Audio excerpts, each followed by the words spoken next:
Hey y'all, this is the Kobe Bryant Film Room representing the Behind the Bench Sports Network. And today I've got a special video for you guys, man. I've got a Kwame Brown Kobe Bryant story. This story is about Kobe Bryant and his 81-point game, his mentality during the game, and how Kobe responded to adversity in competition, his approach to the game. Um, Shout out to Kwame Brown for telling this story. I always cherish and love when he gets into Kobe Bryant stories because they're kind of rare and it keeps his legacy alive. The legacy is all we have as men, and as far as NBA players, that's what they play for. They play for their legacy, right? And the legend, the late great Kobe Bryant, has a great legacy. And so, shout out to Kwame Brown. Salute to him. And y'all go subscribe to Kwame Brown Bust Life, Kwame Brown Bust Life 2.0. And he also has another channel, Kwame Brown Beefs, where you can hear Kwame Brown speak in another tongue, in another language, to his opposition. I'm going to just put it that way. Um, but yeah, I wanted to, but before I get into this audio, right? I want you guys to uh, put your kids away, right? Because you guys know there's strong language, there's strong language that's going to be used. So, no children, they shouldn't be listening to stuff like this. It gets kind of raw, but this is how players talk on the court. You know what I'm saying? This is in the heat of competition, in the heat of battle. And these players are like warriors. They have to have that type of spirit to play basketball, that type of ferociousness and ferocity. So without further ado, let's get into it. And you know where this thing is going, right? So you can't just be like, "Hey, I'm happy for him," and all this stuff. It's like, "Yo, Kwame, what's up with you, nigga? You happy about that shit?" Nah, nigga, that's what they told me to say. It's like, nah, man, I'm a man about man. You know what I mean? I have people who respect me, who appreciate me, who look up to me. I have to be a shining example. The shining example ain't always Michael Jordan's 37 points a game. Sometimes the shining example is the Oak that averaged 12 rebounds, or you Or, Kwame, the five and five, or the five shining and five. example, shining example is saying no, I ain't gonna No, take a dick sometimes up the my shining ass. example is setting the screen, getting 1 point while your teammate get 81. That's selfless. But right, right, right. You was in the game. People don't remember. My nigga was in the game, setting the screens and making sure my man got the buckets. You know what I mean? But Man, I wish a that's nigga all part of would. a Hey, team. Kobe was trying to get 100 that night. He was mad as fuck. They took him out the game. But nigga, Really? I wish one of us would have shot the ball while he was having a night like that. Nigga would have been. Nigga, Kobe would have probably got there and went in that locker room and shot one of us. But Kobe, he was so hot that night, boy. No, I'm telling you, he was on fire. He was coming across half court shooting. Like he literally would have got 81 if he had. I mean, he would literally. I believe he would have got close to 100 points if he'd have stayed in the game. So this is the thing about that night, man, and a lot of Kobe's performances is that a lot of times Phil Jackson would kind of stop him, which gives a little credence to what John Sally was saying. Now I know John Sally caps a little bit when he's telling these stories, uh, but it kind of gives credence to that because I've been hearing stories where Phil would stop Kobe. He also told a story about how uh, Phil talked to him because him and Phil are friends. How he stopped Kobe's 81-point performance from being even larger to catch Wilt. Now, do I believe Kobe was going to catch Wilt that night? No. I think he needed too many, but he probably would have cracked 90. To be honest with you, bro. I mean, the dude pulled out both guns blazing, bro. Had the heater out, bro. You know what I'm saying? So,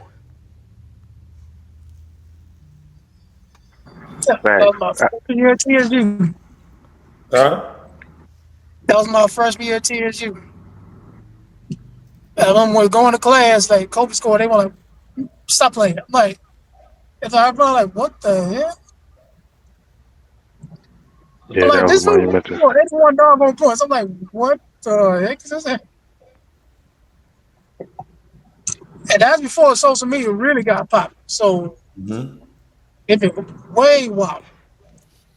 yeah, I remember that performance like it was yesterday, man. I mean, it's like wherever you were at, you just stopped what you're doing and ran to the TV. You know what I'm saying? Cause Kobe was like on a heater, bro. He was busting ass that night.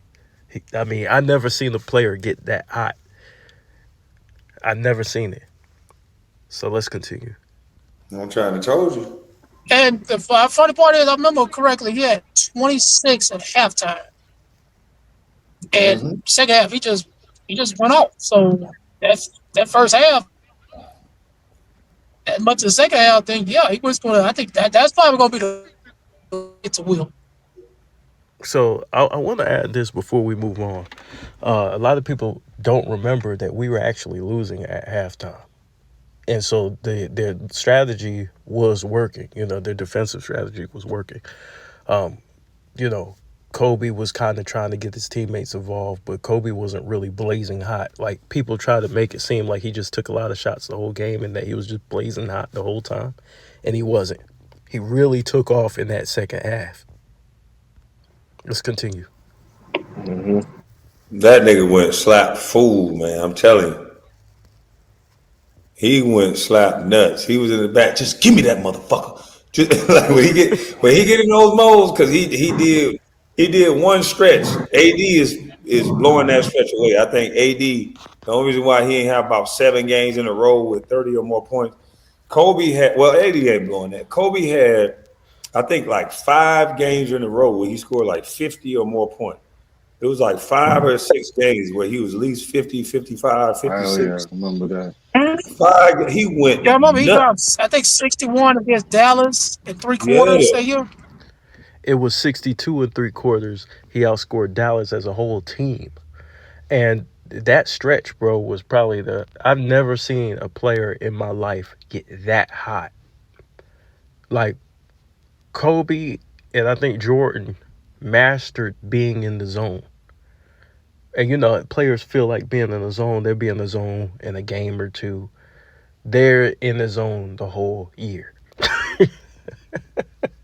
They mastered being in the zone. That's what makes those are two of the greatest players of all time. Let's continue. And that nigga was like a fucking rabid dog. He used to come to the bench. Give me that motherfucker. Just bring me that bitch. I don't care where I'm at. Just bring me that bitch. He'll be in the locker room sitting in the chair. Hey, doggy. Hey, hey.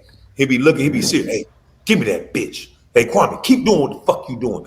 But y'all bring me that bitch. I'll be like, yeah, that nigga set the tone in the locker room, dog.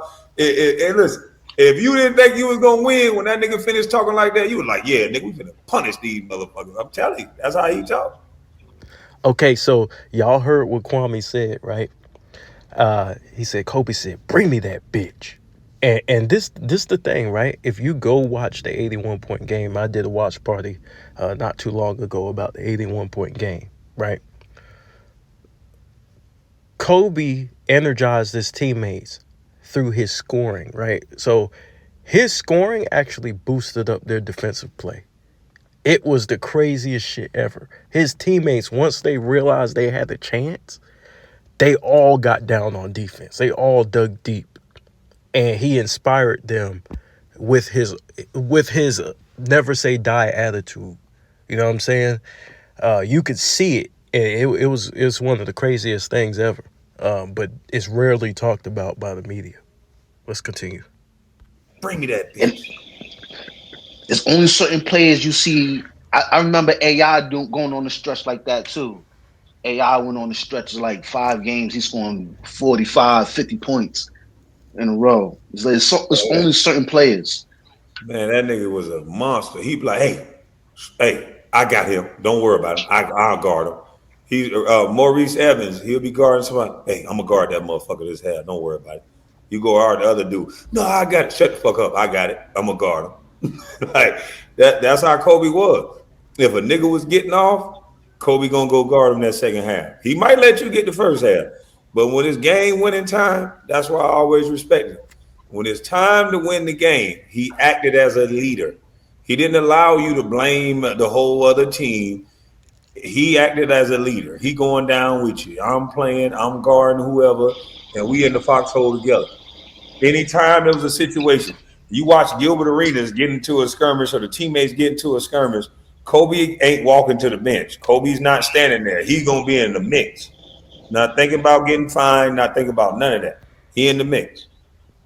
Okay, so yeah, that's Kobe's attitude, man. Kobe's attitude, and this is the reason why he made so many defensive first teams. Everybody's looking at the stats, but what the coaches were looking at, because the coaches voted for these teams at the time, they're looking at his willingness to guard the other team's best player and completely blow up their possessions. So even though in the first half Kobe might be guarding somebody else, or because he has more responsibilities like facilitating the ball and scoring and you know other aspects of basketball, the second half, that's where he took on the challenge, and you'll see him completely change the complexion of the overall game. And it's amazing, like him and Jordan are the players that I've seen do that, kind of pace themselves and walk themselves through it, get their teammates involved, get them in rhythm, dump the ball down low, and then absolutely go to work and obliterate the opposition. It's amazing, bro. Y'all need to go watch these games. Go back and watch these games and see how he picked his spots. He could have scored way more points than he did. Same way. Jordan was the same way. That could Gilly abroad, man. And Man, you see listen. all them clips from the '90s and the Bulls. You see Jordan fighting everybody. You don't give a fuck who. Jordan was in the mix with everybody. Facts, facts. That was it. That was Is the there difference of that somebody era. in today's NBA Yeah, they was in But the see, that's what I love about Mike. Mike was in that bitch. Mike fighting everybody, like he said. Mike don't give a damn. You know what I'm saying? Mike will put hands on you, straight like that. mix every game. I used to love that shit. is there Miami, I'm from New York, so the Knicks and Miami series, come on, man, that was the best. And the Knicks and the That was a Pacers, damn fight. you knew they was gonna fight. is there a player in the is there someone in today's NBA that's close to Kobe in your opinion? You ain't gonna find a guy like that in this generation. Nope. You're gonna have to find a guy like that baby daddy left and he was raised by his granddaddy. You're gonna have to find a kid that was raised by an old school man to get Mm-hmm. that Kobe out of him or that MJ.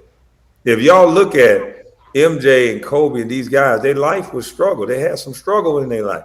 Kobe had some language barrier struggles and stuff when he went overseas. He had an identity struggle with being black and being going to play in Italy and these different places, being in Philly but going to Lower Merion and not getting the respect of the hood. Kobe had a chip on his Mm-hmm. shoulder. He wanted to prove. He didn't do the LeBron James thing. He had the chip. He played with that chip. That nigga, just because I didn't grow up in the hood, don't mean that that's how you learn basketball. That's what drove Kobe. That's why he tried to rap, even being not from the hood. So that's a good point Kwame just made right there, man. Like when you think about Kobe, nothing given, everything earned. Like he earned everything. You know what I'm saying? Worked his way up. Even when he was coming up, he wasn't the number one touted high school prospect. He earned that position to where he was the first shooting guard to ever come out of high school, to come out that early to the NBA, right? The youngest all star, right? Just earning it, right? He worked his way to be the all time leading scorer for the Lakers. He earned that, his championships. You know what I'm saying? His defensive first teams. Work. One of the probably the most hardest working superstar of all time. Nobody watched more film than Kobe. Nobody worked harder than Kobe. Nobody cared about winning more than Kobe. Nobody wanted it so as bad as Kobe. Nobody. Nobody. Nobody. Nigga, Kobe wasn't gonna let you think Remind just me because about you from some the ref. hood. And look, and Kobe will put them paws on you if you by yourself. If you thought just being hood was gonna be good enough, put that gun down. He would have beat your ass. If you took a fade with Kobe, he would fight you. Trust me. Yeah, Like he was it'll a be man. for sure. It ain't too many men no more. They don't be men. Kobe was a grown man. And I think that's the reason why you're probably not going to see another Kobe or MJ again. It's because the mentality is different because they grew up in different eras, right? Kobe's dad, raised him to, to be like this. Kobe's dad helped make him an animal too, and his dad deserves credit for putting that battery in his back and having him train with the Sixers growing up, having him around these teams, and so he got to see the culture of the NBA, but also he learned how to develop into a man, having your father around. Jordan and Kobe both had their fathers around. You know, and people say it doesn't matter, but it does. You know what I'm saying? As far as the leadership, the dog mentality, no excuses. You know what I'm saying? No whining, no complaining, just basketball. You know what I'm saying? If you lose, you lose. No excuses.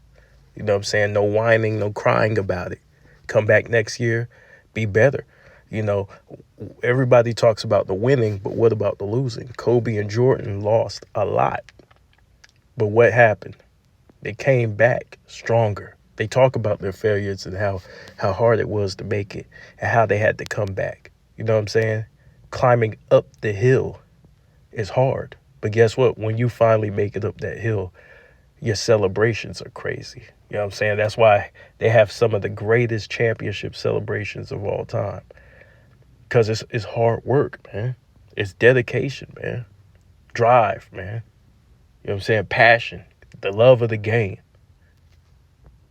Let's I continue. think now the NBA they want everybody to be friends, and it's like, bro, no, it's like we are competitors.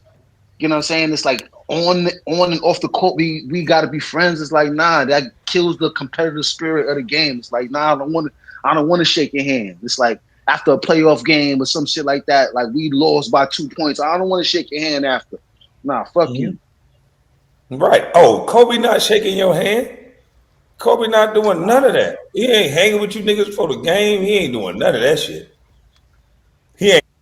I remember a story real quick about Kobe and Vince Carter. Vince Carter and Kobe, kind of grew up playing ball together, at AAU and things like that. And Vince came in the game and thought it was, it could be a friendly game of basketball. And then Kobe hit him. Kobe out there talking shit, talking crazy. They almost get into a fight. And Vince talks about that. So y'all go check out Vince and hear his story on it. Well, that came to my mind real quick. Hanging out. He thinking about who playing him, and he hope you go out. Cause nigga, if you go out, it's on. You gonna have a long night. Let him smell some alcohol on your breath at shoot around. Nigga, it's on. Mm. Cause And you gonna regret that shit. You gonna regret that shit, bro. You drink before you play Kobe. Like he's one of the few superstars where you're playing against him. He's trying to drop 70 on you. He's gonna go out of his way to make sure you never pick up a basketball ever again. There's certain players you don't do that shit with. Like that's a huge no no. But yeah, man, that drive, man, that passion, that determination, the will, the viciousness. You know what I'm saying? It's gonna be hard to find another player like that. You know, that carried himself like that, and who knew uh, how to carry an organization. Kobe cared about the Lakers with a passion, and he held them to a standard of greatness. Like, look, we're gonna compete, man. We don't hang division banners. Conference championships. Uh, we don't celebrate conference championships, even though we might acknowledge them, but we don't hang division banners. We win championships. So the standard is always championships. So I hope that even Laker fans hearing me now will understand the standard was set, the bar was set for the Lakers franchise, Los Angeles Lakers, man. We're basketball royalty, purple and gold. Kobe gave it his all. You don't drop 81, if you're not giving it your all. And this was and I know a lot of players, right, have been dropping 50, 60, 70 point games. But remember, Kobe did his in regulation in the defensive era, right? So I think it's going to be hard to do, man. Like, you're never going to see 62 in 3 quarters, outscoring a whole team by yourself. You're never gonna see that. Uh, so remember, everything that Kobe didn't go to the bonus, right? It was within the regular game. So also keep that in mind as well when you talk about scores. It's not happening unless they bring defense back.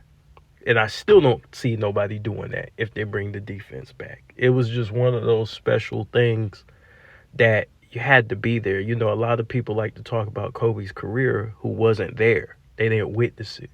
I saw the greatest scoring stretch that I've ever seen in my life.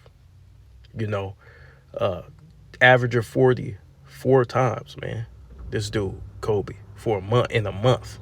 This dude, Kobe, was on a tear in the league that we haven't never seen other than Wilt Chamberlain, and we haven't even seen that really. Um, so I mean, he was one of the ones, man, and to hear a story like this come out is just special, man. It's just special. It makes you reminisce, makes you think about the good times. Plus, you get to hear a teammate talk about Kobe, and you get to hear how Kwame interacted with Kobe. Kobe's like, "Give me that motherfucker. Give me that bitch. Send that bitch my way." I could see Kobe's face during the sidelines, angry as a motherfucker. Like, dude, we're killing them. Nah, we kill them even more. They ain't down enough, nigga. Fuck them niggas.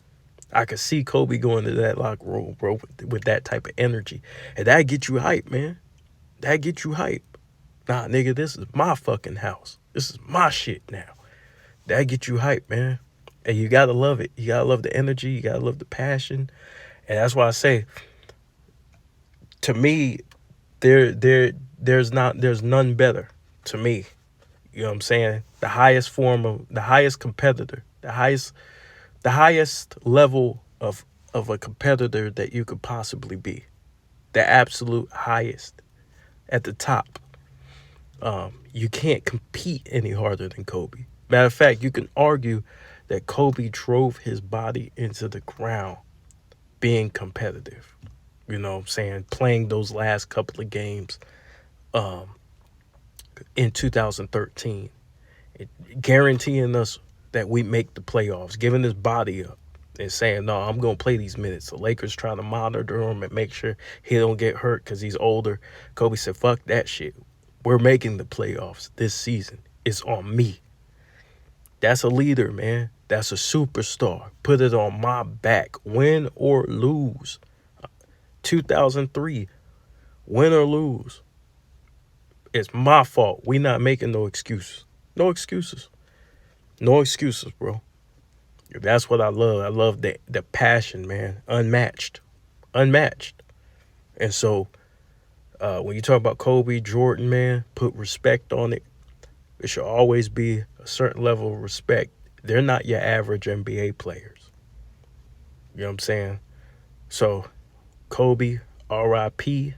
You're up there in Goat Mountain. Um, Thank you, Kwame, for sharing this story, man. I sit back and I listen to your live streams all the time, man. And sometimes I come up there and talk to you, but I wasn't able to make it up there that time because I was on the road. But I appreciate you for making a story. I hope you actually tell more stories because I think people need to know that people love to hear the inner workings, the inside stuff, because even though players are mic'd up to a certain degree, we don't get this type of stuff unless it's released in like a documentary. That's why everybody kind of gravitated to the Jordan documentary. Got to see, damn, Mike was really like this. Some people, we knew that, us who watched it, but some people, they had to be shown, yo, Mike was really on that shit. Mike is he's nothing like the commercials. But anyway, shout out to the Behind the Bench Sports Network, Big Dog, Kelvin, Rashad, JB, and me, the Kobe Bryant Film Room. Y'all have a good one. Peace.